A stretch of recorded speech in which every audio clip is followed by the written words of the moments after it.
Hello guys, and welcome to my very first video about Soulworker, a game that my oldest son recommended to me and that has been draining hours from me already. This here is an anime-inspired multiplayer online game, MMO. If you think mix something such as Naruto with Skyforge, then I think this here is like the best of the best of the best of that, based on what I've played so far. And in this video here, I just wanted to include you guys in on a little bit of the journey that I have had with Stella Unibel, the character that I selected to play with starting out with the game. You have 4 different characters you can select from the very start, and then you can customize these to your liking. It's pretty limited what we can do in terms of character customization from the start of the game, but as with many other of these anime-oriented games, we have a gazillion pay to customize options, unlike what we see in many other Western games. As I mentioned, this is a little bit Naruto inspired, or at least the story that we get is a little bit, you know,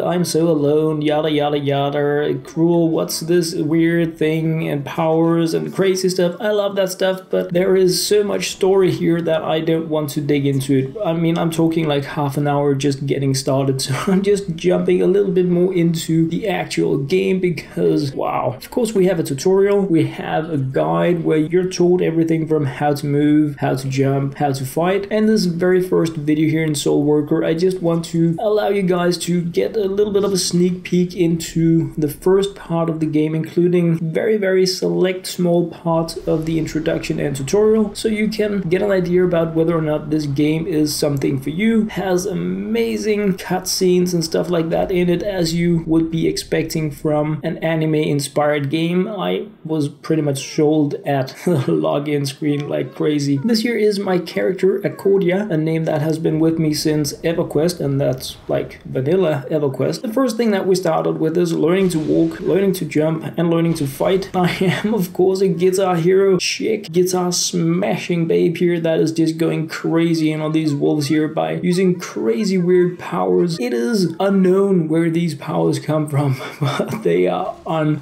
You're not the only person with powers in this world here. It is a very strange, futuristic, semi-magic, post-apocalyptic, crazy kind of world that I haven't fully understood yet, and I have been playing the game quite a while so far, but there are so many missions, so much story, so much stuff going on that it is unreal. And to be honest, a lot of the quests that you get are with so much dialogue, almost graphic novel type of click read, eye candy kind of stuff that I hit skip on it. So that part of the game is something that you may enjoy if you are really into that type of games, but for me, I just use the skip option to skip the really long dialogues that we have in the game and get a little bit more into the action, because yeah, next, and then you have some kind of eye candy drawn character that changes face expressions every once in a while. And I mean, it's cute when you start out, but this is how it is throughout at least the very first part of the game that I have been playing. So we have a skip option, and I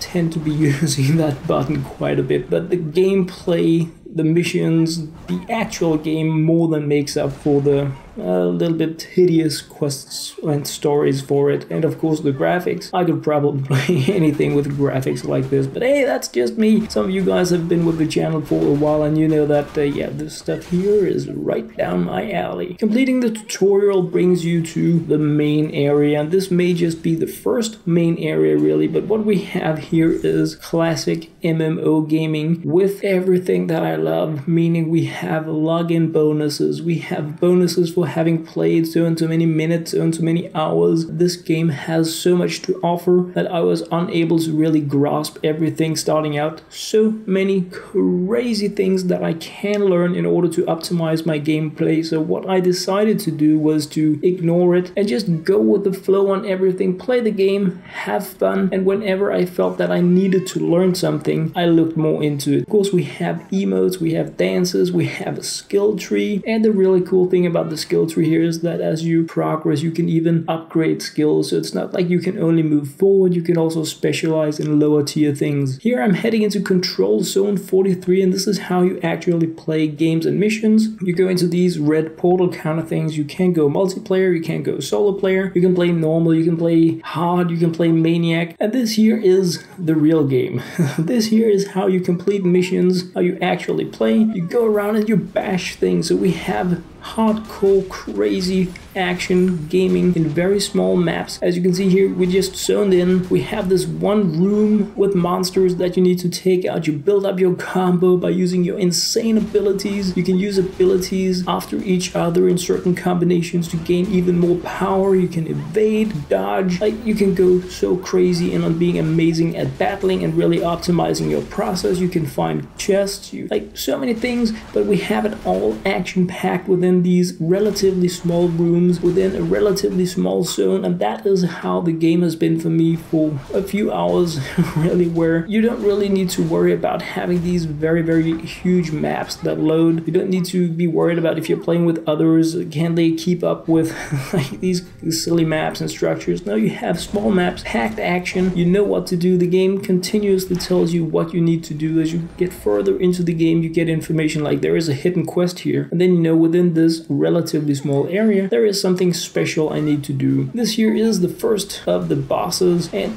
you take the bosses out just as with everything else, but as you get further into the game, the bosses get unreal, and it has taken me quite a few attempts to take out some of them. You have some respawn tokens when you start the game, and you can choose to abandon. If you abandon, you need to restart the entire mission, but you don't really lose what you picked up, so it is not like what I know from Fortnite where you need to complete the mission. Now here you keep your experience and stuff like that for trying, and if you abandon the mission and retry, you just have again this very small room you need to retry. There's not a huge long 20-minute quest line. We even have achievements and quests in Soulworker to like complete these maps in 3 minutes. So as you can see, 3 minutes is nothing, and you can go in and complete that, giving you these really action-packed small gaming options. The base concept in the game is related to something called energy, and I'm gonna be like looking more into that at a later time because it is an important currency in the game, but it is not something you really need to worry about for the first huge part of the game. Getting the boss down, continuing with the story, even though this has been an actual battle with an actual boss in an actual zone, we're still in the tutorial main questline kind of thing, and this continues throughout a great deal of the game where you have, I won't go with story rich as such, but there is a great deal of story and a lot of quests and a lot of dialogue, but like I said, I use the skip option quite a bit. We have loads of currencies. We have these ether, we have different gold currencies, we have crafting currencies, and all of these things are things I want to be looking into at some specific point where I have a better base understanding of the game. For the first very large part of the game, I've just been amazed by the amount of action I have, by the absolutely mind-blowing abilities and the kick it gives me to just go crazy pants. We have an inventory, we have armors, we have fashion areas where you can have different cosmetics that you can use to alter the appearance of your character, and you do get some for free, get some throughout the main quest line and the side quest. This is a cosmetic that I got, a fashion item, banana skin, so I can choose to take these leggings on, this leg wear, instead of what I have. You right click on it and set equipped or equip visible, then you get your entire fashion area up, and in these areas you actually have sockets and all of this item, so you can put in brooches and stuff like that if you are into, like, this is something that we're going to be going into in the game as well, because we have an option to socket our clothes with things that also boost us in the game. So a gazillion options for you to go in there and just go nuts if you are into the nitty-gritty crazy pants stuff like I am. You also earn titles in the game, and titles actually have an effect here. Like you can see here, hit point increase and attack damage increase. So when you unlock new titles, you can also equip titles to change the way you actually fight in the game. When you want to be progressing in the game, you need to do it on a step-by-step basis, meaning that you are going to be completing map area 1, then map area 2 in order to unlock the next one. When you have completed the map, you unlock it on hard, and then you unlock it later on maniac, which is the crazy thing. We have this Hems mailbox where you get rewards from the game, login rewards, you can send mail items to others, and we have something also called Akasha. So many things in this game, it is unreal, and I hope you guys get just a bit of an idea from this intro video here about all this crazy stuff. So this here is a card looking thing, but it is again a passive boost for your account, so you like equipped it, and then you have this boost as well for your character. So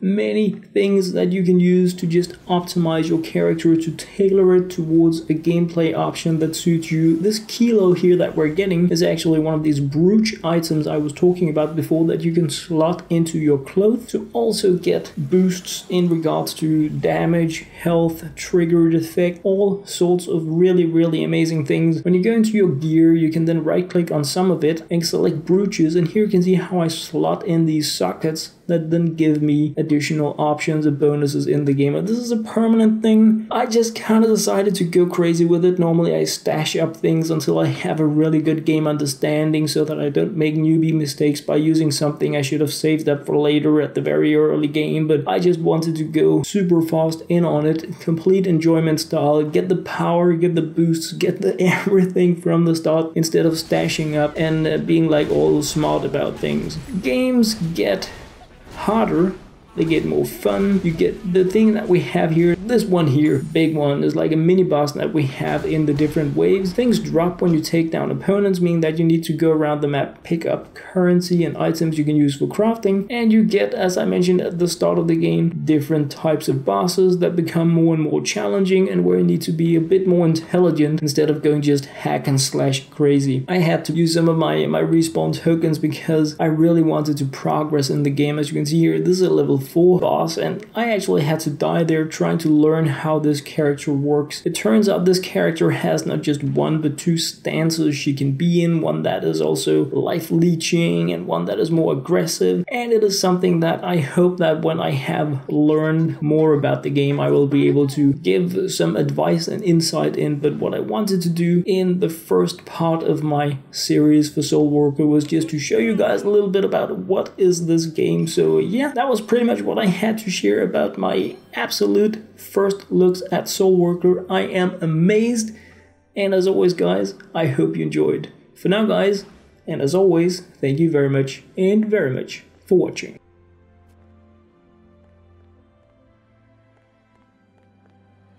자산 관리가 필요하신가요?